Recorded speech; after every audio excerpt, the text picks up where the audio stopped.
জনদুর্ভোগ নিরসনে আগে স্থানীয় নির্বাচন দেওয়ার আহ্বান জানিয়েছেন জামায়াতে ইসলামীর আমির ডক্টর শফিকুর রহমান। তিনি বলেন, স্থানীয় নির্বাচন হলেই কাটবে জনগণের দুর্ভোগ।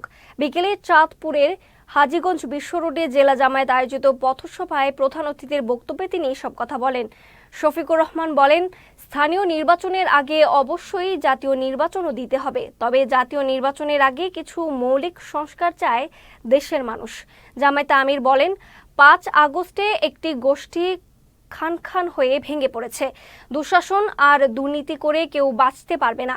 এছাড়াও এদিন লক্ষ্মীপুরে এক জনসভায় শফিকুর রহমান বলেন, এমন রাজনীতি করা যাবে না যাতে ফ্যাসিবাদের মতো দেশ ছেড়ে পালাতে হয়। একটা আঘাতে 5 তারিখ একটা গোষ্ঠী খান খান হয়ে ভেঙে পড়েছে। এরকম অপরাধ যারাই করবে 5ই আগস্ট তাদেরকে জানিয়ে দিচ্ছে। 5ই আগস্ট প্রত্যেক বছর কমপক্ষে একবার আসে।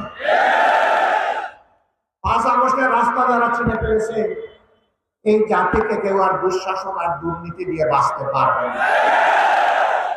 আমরা তাদেরকে বড় বিনয়ের সাথে অনুরোধ করব, প্লিজ প্লিজ এন্ড প্লিজ।